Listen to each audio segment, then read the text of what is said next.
Okay. Good to see everybody today. There. Then there's always that odd announcement that it makes and throws everybody off. So Well, we have to tell them we approve, huh? yeah. Okay, everybody should start filing back here pretty soon. Okay.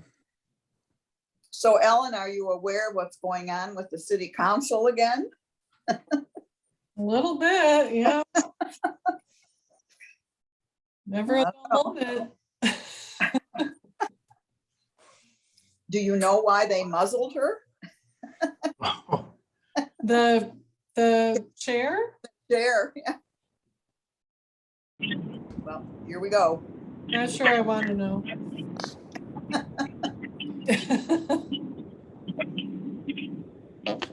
Okay.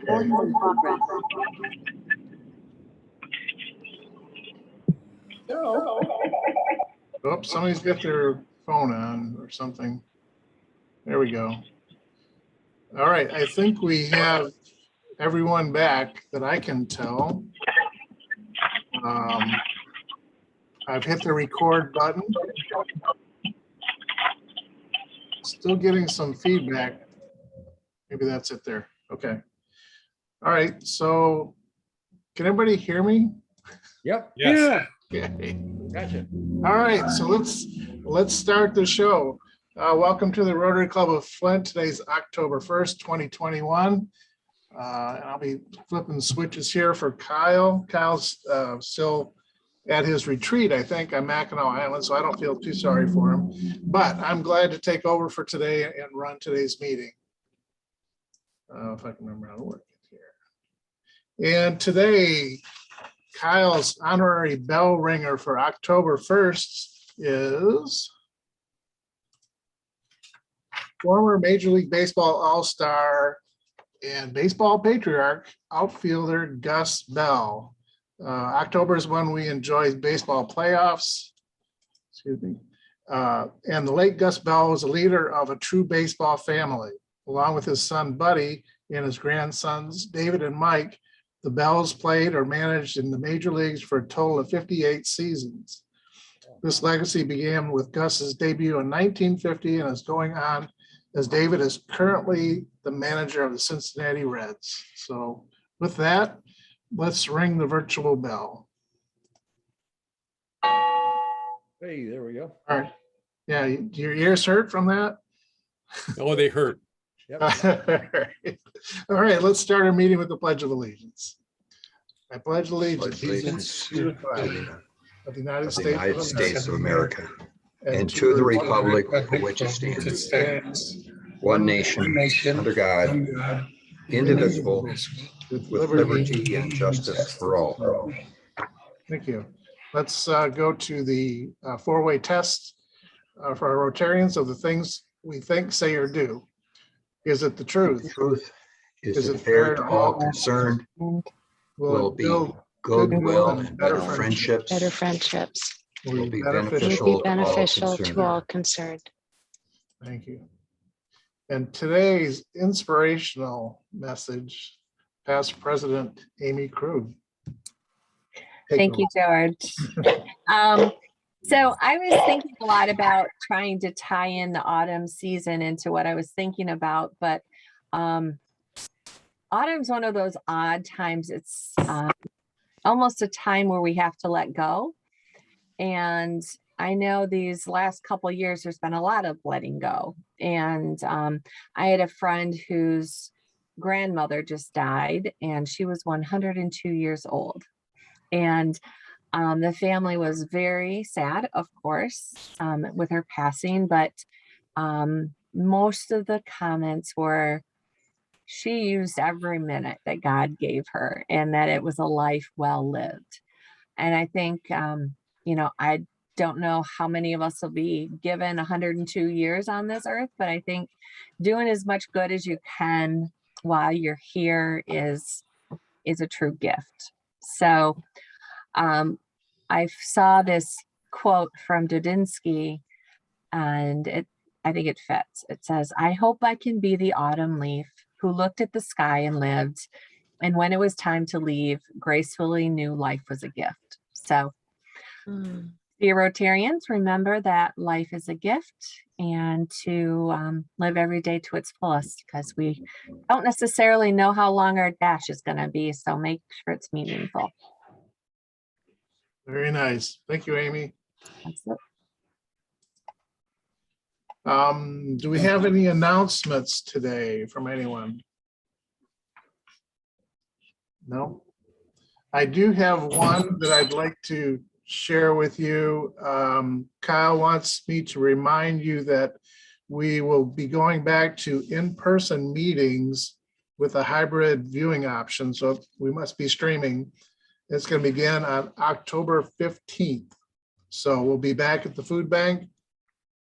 I assume at noon, the same schedule. I don't know, if it's going to last as long as it used to or what the agenda will be, but I just know we'll be there on the 15th. So personally, I'm looking forward to that. Looking forward to seeing everybody again. So I hope that we get a good turnout for our first meeting back. Okay, good and welfare. Does anybody have anything to report on any of our Rotarians? Nope. Okay. Any guests to be welcome today?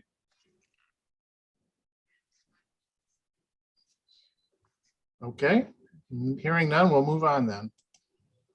And we're going to jump right in with a very exciting and dynamic speaker today. But first of all, to introduce him will be our own exciting and dynamic introduction person, Jerry Hill. I thought you were going to say Rob Jewell, but you mentioned my name. Thank you. We are very fortunate to have one of our own members to be coming and speaking to us because of the position and experience that he's had. Andrew Younger, most everybody knows, but he's been a member for since 2016, and we're very happy to have him. And his current position is executive director of the Flint and Genesee Chamber, and he's going to talk about a new program they're working on called Forward Together.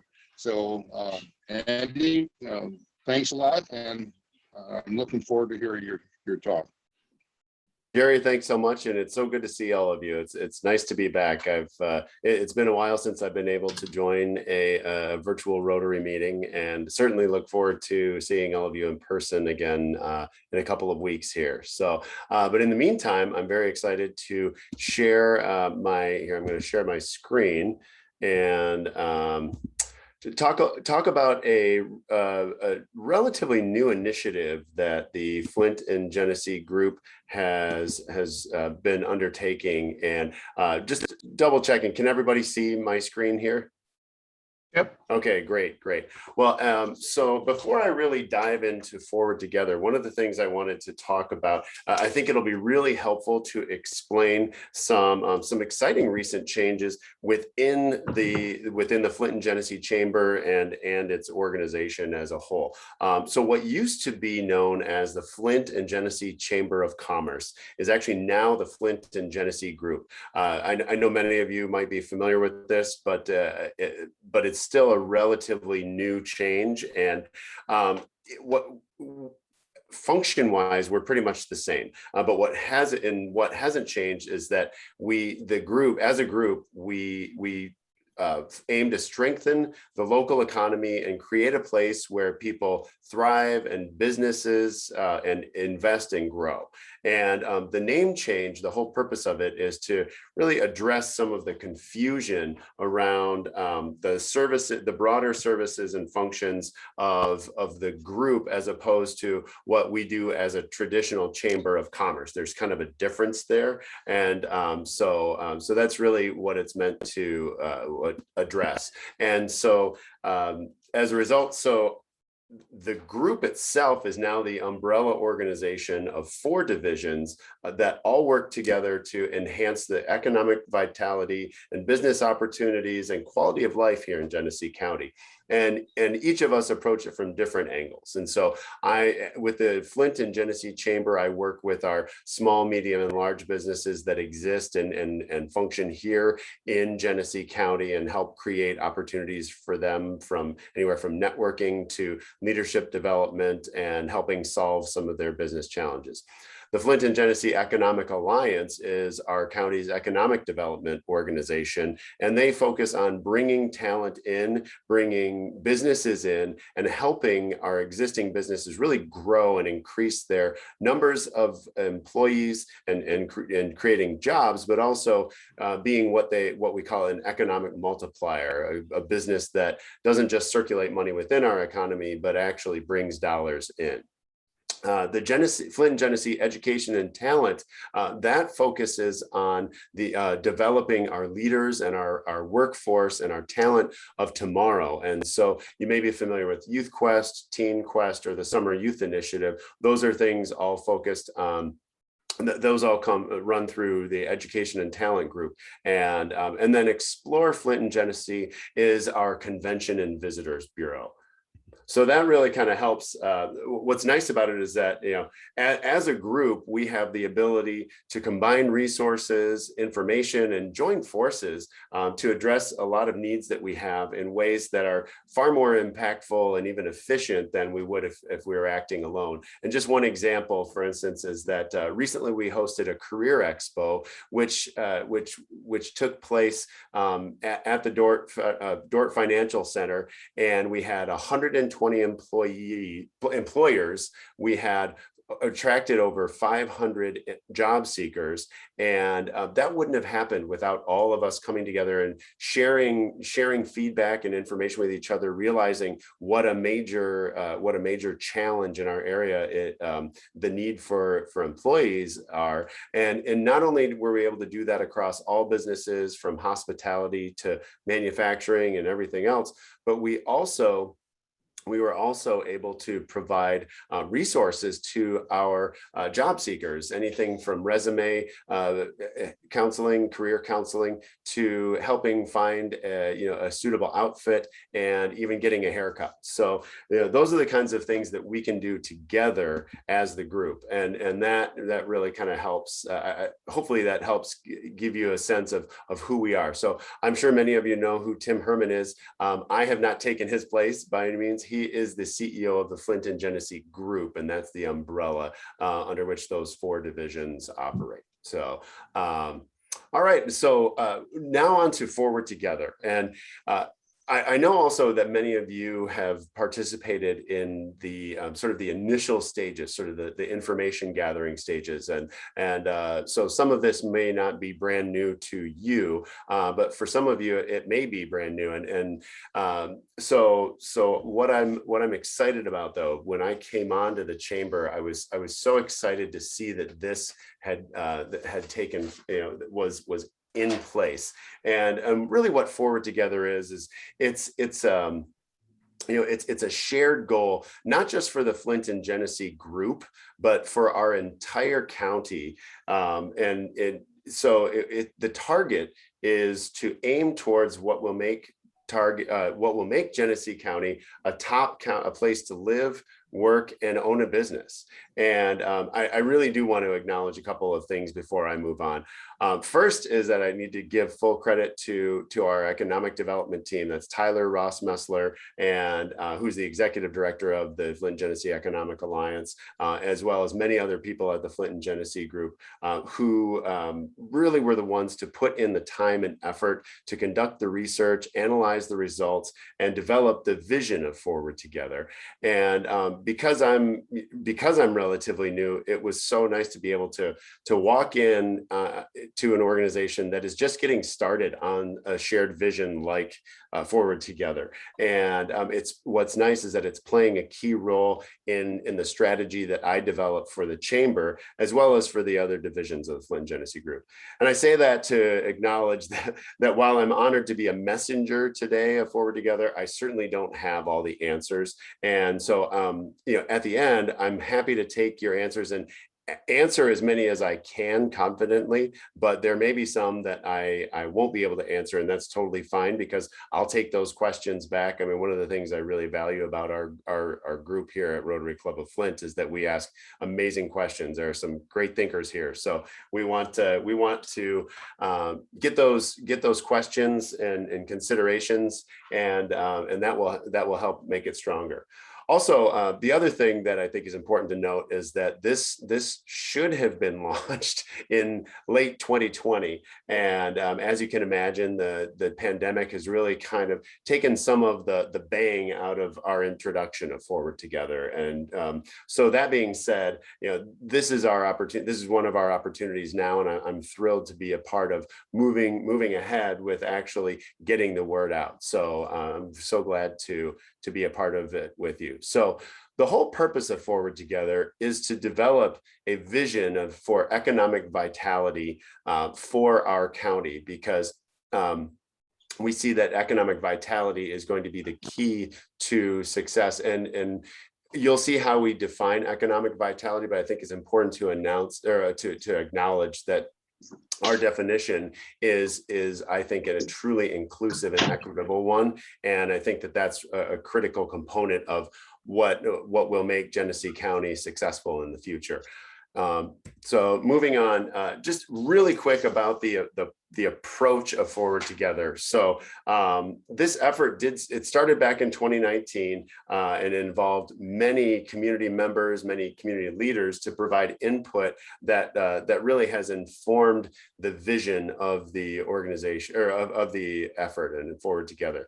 So with the technical research, there were a lot of existing data was analyzed, a lot of plans were researched, and then there were a number of sessions, discussions, and input information gathering that took place, as well as a large public summit. And those are the things that you may have been involved with. And since then, a gap analysis has been conducted, and a lot has been worked on to create this vision. And so, without further ado, the actual vision for economic vitality for Genesee County is that in 2040, Genesee County is a top 5 community in Michigan, and based on jobs, talent, livability, and equity. I don't usually read slides word for word, but I think that one is an important one to acknowledge. And the reason that we are setting our sights on top 5 isn't arbitrary. We are currently the 5th largest county in Michigan by population. And that's a key statistic for a number of reasons. But most importantly is that we want, by 2040, we want to at least be the top 5 largest county. We want, if not larger. And what we know is that if we don't focus on the factors of jobs, talent, livability, and equity, we might not only do we risk, not growing, but we actually will likely see our population fall over that time period. I'm going to be spending most of my time on this slide. This one, there's a lot of data on here, so we can spend a lot of time, and certainly happy to answer some questions. But this is really kind of a dashboard that provides a relatively up-to-date sense of, it gives us a relatively up-to-date sense of the current state here in Genesee County. Now, the indicators on this slide are not the only factors by any means that are going to help move us ahead, but they are the ones that are currently measurable, and they also give us a sense of where we are and also what we need to do to hit our mark for jobs, talent, livability, and equity. And so you'll see that there are kind of two rows here, and the upper row of stats are factors that we can easily compare with the rest of the state. And in Michigan, we have 83 counties. So looking at that first one, average wages, we're actually doing okay for people who are employed in Genesee County. And again, I think we need to acknowledge also this is a 2018 number, and we are going to be able to update this with recent census data, but it's still fairly accurate, I would say. And so in 2018, our average wages per week were $879. And that was for workers in our county, which put us, we're in the top, almost quarter of the counties, which is not bad. But then you look at some of the other factors, and we see that we have some work to do. Net in-migration. This is an important stat. This is not just net population increase or decrease. The in-migration doesn't count people being born versus people dying. So it's just purely the people moving in versus people moving out. And in 2018 alone, we lost 1,000 people. And that hard number is really important, but also where it puts us in our ranking is also notable, because it puts us at 78th out of 83. We lost more than 78 counties in 2018. Now, the other thing to keep in mind, though, is because we're the 5th largest county, there are some counties for whom 1,000 people moving out would be like a very significant percentage of their county. We're not quite there. We have roughly 400,000 people in our county, so the percentage isn't huge, but that statistic is not a good one. Like we don't want people moving out. We want that to be a positive number, not a negative number. But that's that's really important for a lot of reasons. And we can touch on that, but and that is the other thing that's looking at a point in time in 2018. But if you look at the 2010 to 2018 or 2019, that has followed through, that you'll see a steady decline from 2010 to present. And what that indicates is that there is some negative momentum, which is a problem, especially for any of us as property, homeowners and, people who own property. The thing that I always think about is, okay, so who's going to be here to buy our houses? So that's a challenge that we need to look at. Educational achievement. Again, I need to acknowledge that this what this shows is that 31% of residents in Genesee County over 25 have a post-secondary degree. And I need to acknowledge that having a post-secondary degree, a bachelor's degree, or even an associate's degree or higher, it's not the only thing that will allow people to have a great job, but it certainly helps. We all know that. And so we're not too great, it's not too bad, but we're 29th. So we're better than way more than half, maybe, better. We're in the top third for that. So not too bad. One thing we haven't really looked at in here, you can see, is like our skilled trades. That's another factor that we'll want to look at as well. Our GDP growth rate it increased by 0.88% from 2017 to 2018.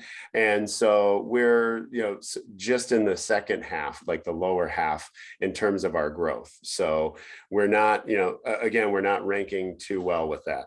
And then the last one, though, I think is really an important one for us to note, because I think this is important to note because there's a contrast between the first stat we looked at with average wages and then the family poverty rate, which is 15%.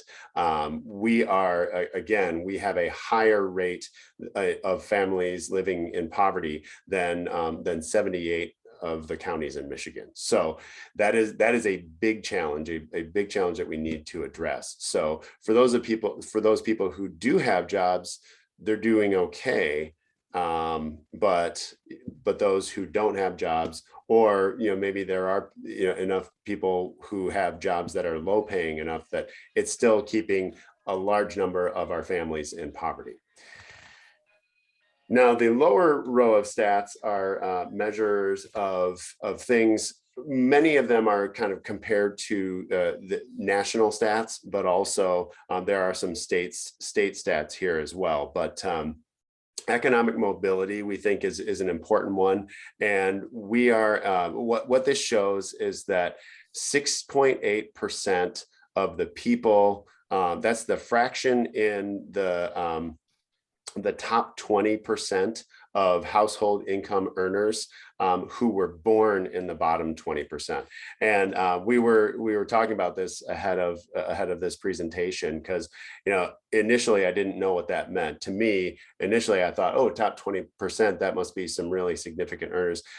For a household, that's basically the top 20% represents anyone earning about $100,000 or more, or any household earning about $100,000 or more. So if you earn $100,000 or more, you are in the top 20%.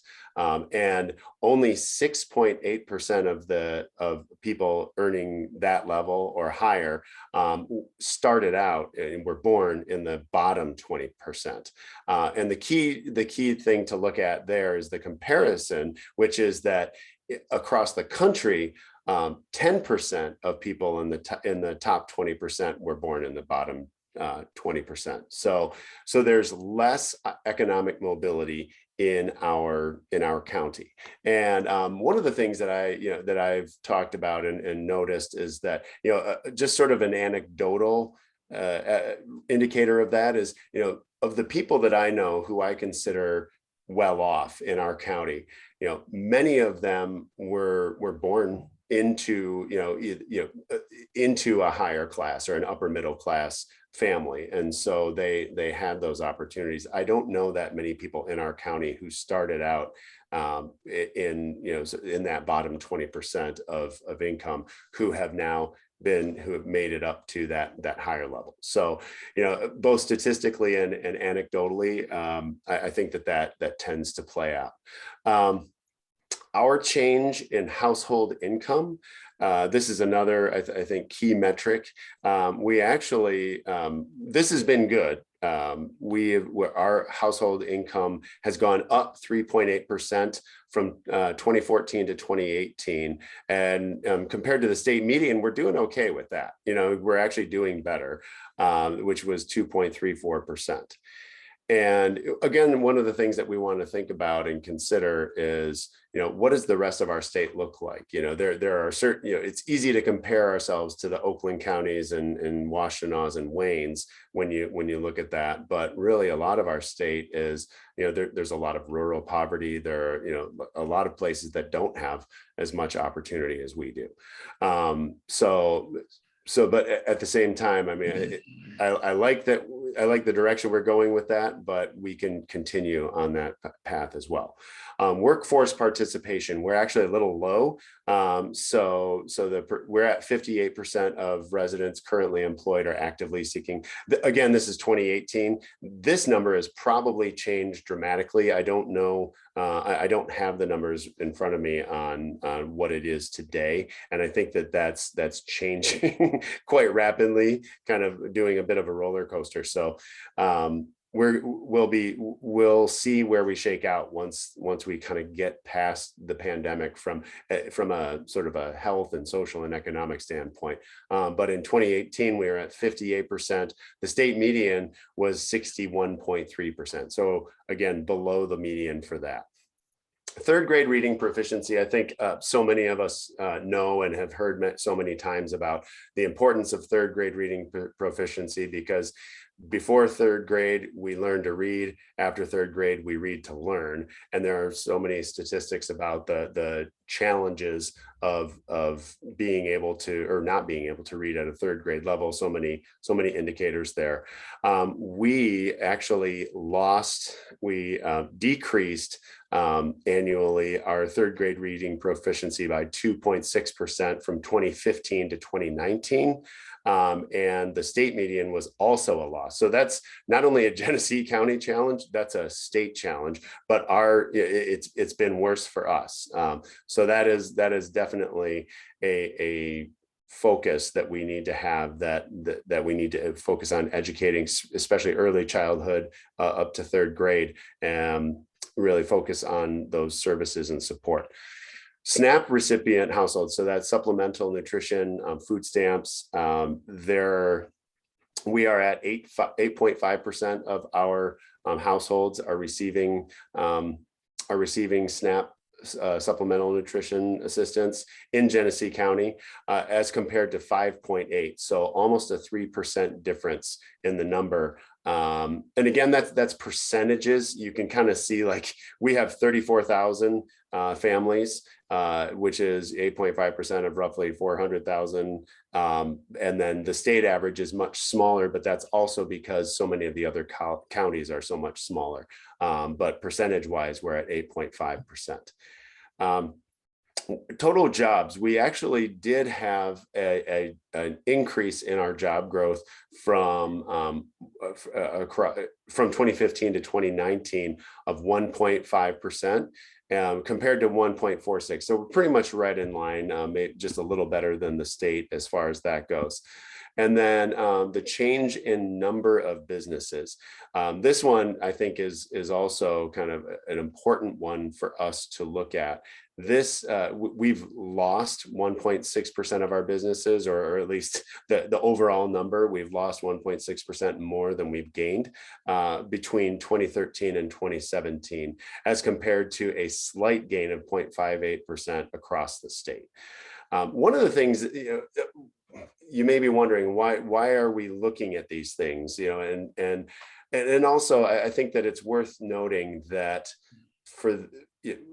and it's worth wondering why even do all this? Why have a vision? Why focus on the livability, equity, and all these things?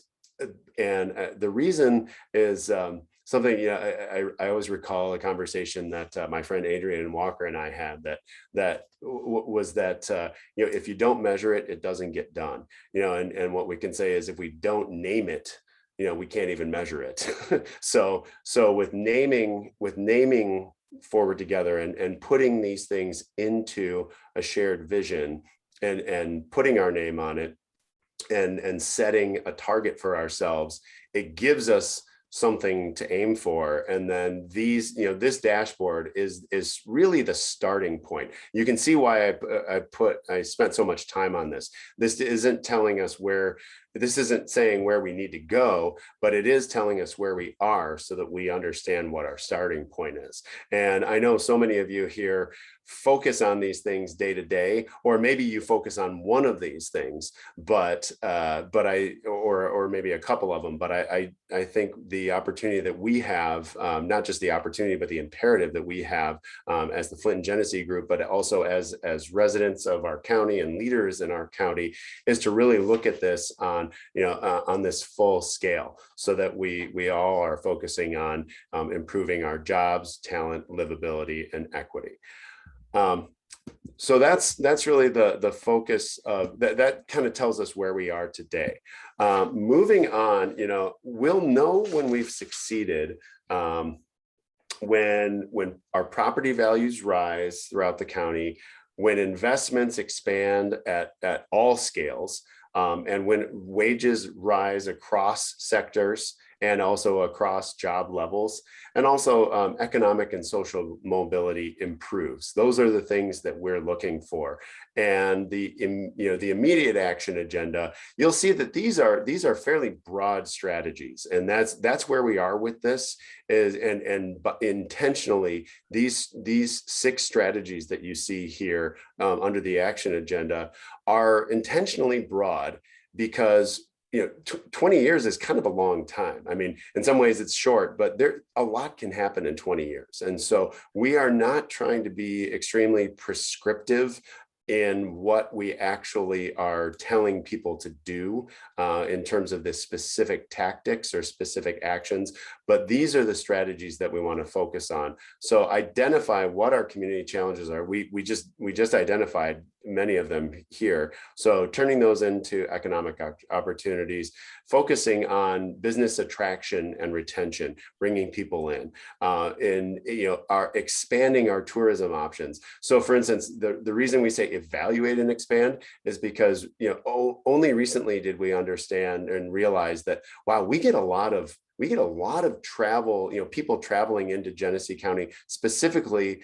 to compete in like club sports events. And that's a huge part of our hospitality.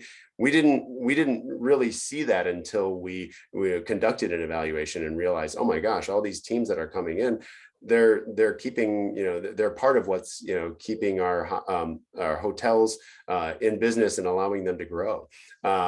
So, and then of course, growing and coordinating community programs, building great places. And again, places is, not just, a building or a workplace, but, a place where, when we say place, we mean a place where someone can, have great opportunities to not just live, but also work and have education. And then, of course, invest in 21st century economic infrastructure. I don't know how much you've heard the term future proofing. I've only kind of recently heard that myself, but I love it. And it essentially means when you build something today, you set it up so that it can handle whatever, improvements and innovations come forward in the coming years and decades. And so as technology is just continually progressing, we need to think ahead and be willing to make the investments today that will pay off tomorrow. So our next steps really are focused on working these strategies, these 6 strategies, and we will continue to track our progress. And also, again, as I said, we're specifically not prescribing anything right now. We have ideas and recommendations, but we know full well that there will be the need to adapt and adjust and do that on a regular basis. And there is so much more information, both in the, what I've provided just now is truly just an overview.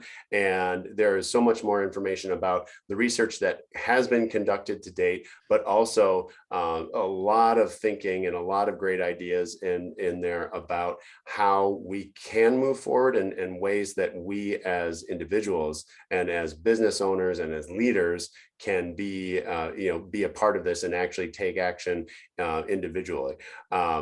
You can find that all at forwardtogethergenesee.org. Makes it really easy. I strongly recommend you screenshot this or maybe type it in right now. It's there's a PDF in there that really lays out this whole process.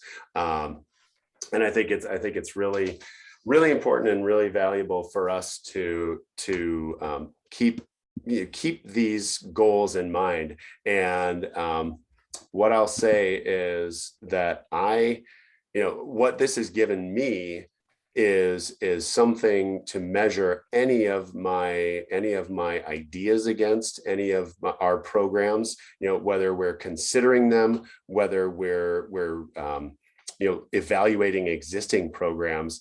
My questions are, the first question I ask now is, as we continue this, will it get us to our goal in 2040 of being the top 5 county in terms of livability, investment and equity? So those are the that's sort of the overview.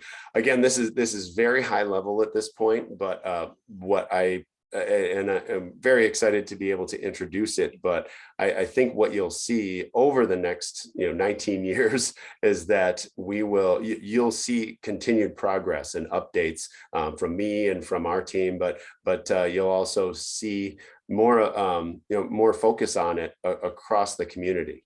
So with that, I'm really appreciative of the time you've given me to talk about this, and I'd be happy to take any questions. And as I said, I might not be able to answer them, but what I can do is I can take it back to our team, and if if we have an answer, I can give it to you, or we can build it into our priorities to focus on in the coming months. Okay. Thank you, Andy. Okay, let's open it up for questions. Anybody have any questions? Yeah, I have a couple. Okay. First of all, it was very eye-opening what you talked about in terms of growth and where we are. When do you estimate would be the time that you're going to have a comparison that considers the impact of the COVID thing? So, I mean, you're going to see those numbers change dramatically in some of those areas. And that would be one question I have, so you can see where we are. And the other thing is, I was going to ask, we can go to, is it Forward Together, or what is it? Is that where we go? We can get copies of these things, Andrew? Yeah, thanks, Jerry. Yeah. So to answer your question, I would imagine that within the next couple of years, we will get more solid statistics on the impact of the pandemic. I mean, even the census, we'll be updating these numbers and very soon, so that they are post 2020 numbers. Right. So they're more accurate. But I think it will and I think frankly it depends on some of the statistics, and we really try and draw from official and reliable sources. So we want to make sure that the data we're looking at is not only up to date, but also accurate and reliable. So I would say, so it's October of 21 now, hopefully within the next couple of years, we'll get, some data. But honestly, the other side of that, Jerry, is that we may continue to see, we will likely continue to see ripple effects from the pandemic over the next decade and beyond. So that really does kind of, it's one of the reasons that when, even though we were ready to go public with this in July of 2020, we realized, well, maybe we better wait and see. Now's not necessarily. I want to say something there. Having this information now, through an 18, it doesn't matter. The fact is that you have to start somewhere with a base. And so whenever you get more information, I mean, like, for example, business closings are going to be dramatically changed from that time. And, but then your general growth areas, that is good. But you're going to, I want to see some specifics in terms of some of those things. So absolutely. And Jerry, to address your second question, I'll just share again really quickly this slide that shows the forwardtogethergenesee.org. That's this right here at the bottom is the website you want to go to. So, and I'll be more than happy to include a link to that and I'm also more than happy to include this presentation and share it with all of you as well. So I'll give that to George. Okay. Andy, I'm taking notes today. This is Amy Krug. So I'm doing thanks. a lot of this and putting it right into the bulletin, and we'll make sure to include the link in there as well. So fantastic. Thanks, Amy. Yep. Thanks, Amy. Looks like Jim. Questions? I have a question. Do you have a education piece in your strategic long-range plan? Absolutely. Yeah. Let me go back to, I believe there's one in there. What is it? In the action agenda. Well, actually, you're right. It doesn't necessarily say focus on education in the 6 strategies. Richard, let me look. Let me share that. I think a big weakness in the county plus the entire state are the number of school districts, and it just it doesn't lend itself to improving the elementary and high school system. I mean, we have great colleges and community colleges, but we have very weak high schools. And I think out east, where my daughter teaches, they normally have county school districts, and those county school districts that have good leadership and have a good pay scale for their teachers do quite well. Those that don't pay their teachers suffer horrendously. But I know that, the school of choice allows people to move around, but then again, it weakens Flint drastically. I mean, we've got Yeah. one high school, really? Yeah, you're absolutely right, Richard. Yeah, and that in itself is that's more than that's a topic that more than one Rotary meeting would be needed for to address. But and I'm looking at this action agenda page, and I think I just shared it. It is education isn't directly addressing any of these, but I would say that education is an inherent factor in every single one of these, except for maybe other than tourism. I think that all of these when you talk about community challenges being turned into economic opportunities, our educational system, as you said, definitely a community challenge. And when we talk about business attraction and retention, a huge part of that is what kind of talent do we have, and how are we preparing our kids, our youth, and educating them so that they are ready to take the jobs that that are available, and that are available here. That's the other challenge that we talk about, is how many of us here have kids who are grown and working, but don't live in Genesee County. A lot of us do. and we don't want that. The reason that they've moved away by and large is because they've found opportunities somewhere else, and we want those opportunities to be here. But it's sort of a chicken and egg factor, where we need to have the talent. And that's one of the big challenges that that especially Tyler and his team, when he's working to attract a company to move here or to set up shop, is making sure that there are enough people in the area who have the skills and the abilities that they need. And so that's the kind of thing that it's inherent. It's not directly addressed in this 6-point action agenda, but it's across all these points. It's one of those inherent things. So great question though, Richard. Yeah. Any I more had questions? a question, Andy. I was really glad to see that you made equity one of the centerpieces of your overall approach. And I think in terms of looking at moving the needle on equity, knowing the baseline is a really important starting point. So I noticed that in terms of the key stats that you're presenting, it was kind of like overall average for the county. So I wonder if you could talk a little bit about any work that you're doing to kind of disaggregate some of that, to better understand what the current conditions are for different groups of people in our community, and beyond just identifying, is there a disparity or not, being able to dig deeper into what factors might be getting in the way of everybody having success. And I'm thinking of, Jerry alluded to the hardships for small business owners during the pandemic and several small business failures. And we know that nationally, businesses led by people of color have been more severely impacted, because that's related to less access to capital, or maybe not having a banking relationship. Those sorts of things compound the barriers to success for people of color. And so I'm wondering if you could talk a little bit about how you're approaching that question of equity. Yeah, absolutely. I'm so glad you talked about that, Elizabeth. And yeah, and you're absolutely right. This overview really kind of brushed over that.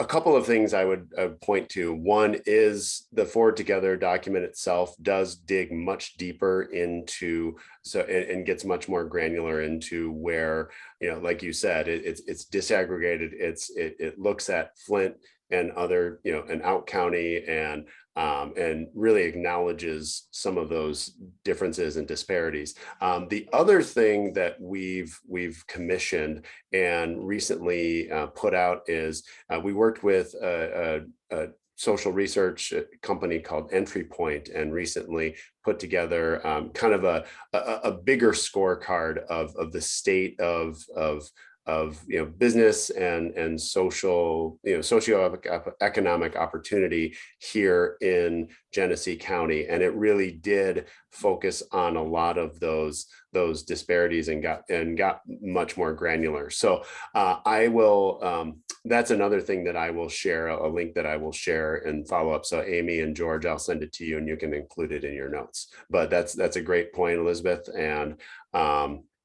so for instance, one of the things in that, one statistic I'll throw out is that it helped us understand is that 70% of the businesses in Genesee County that are owned by African-American business owners are less than 5 years old, 70% of them. And we know statistically, nationally, that a business is most vulnerable when it is less than 5 years old. You know, a business, and any of you who are business owners, you know, certainly know that. And so, you know, those are the kinds of things, again, if we don't measure it, it doesn't get done. But that measuring that has helped us understand, okay, we need to focus on these nascent businesses and identifying what we can do to help. And not only that, but identifying what are some unique challenges that a minority owned business has versus maybe a business owned by, whether it's a white person or a group of people. And also, what are some of the opportunities? Same with women owned and veteran owned. There are some opportunities there, and we can help guide those businesses towards those opportunities and address those challenges. So great question, Elizabeth. Thanks.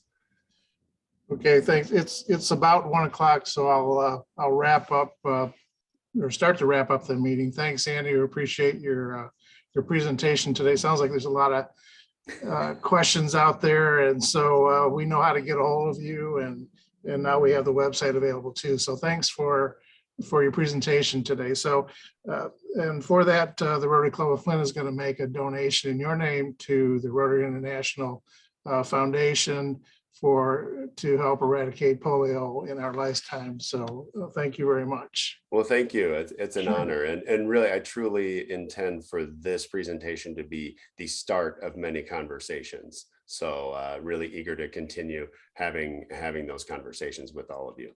All right. Thank you, Andy. And to thank the Rotarians for helping out with today's meeting. Amy Krug has already got the bulletin done, I think, right? So we should be seeing that. So I should hurry up and finish mine from last week.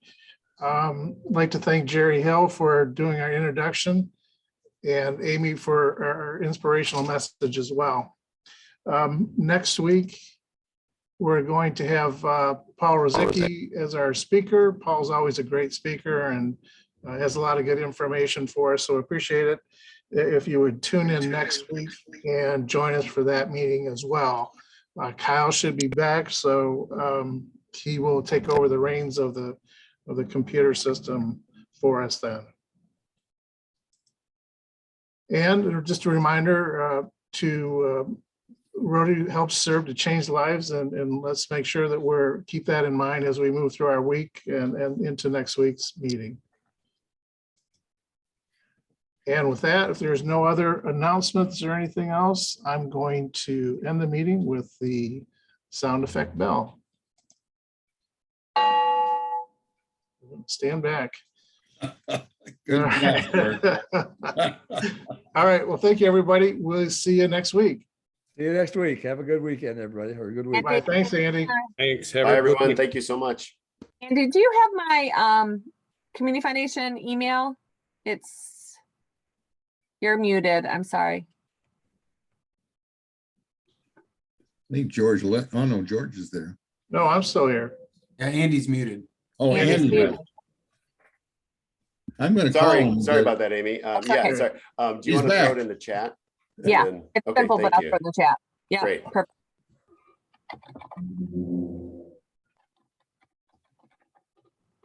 perfect. Perfect. All right, I'll get that over to you.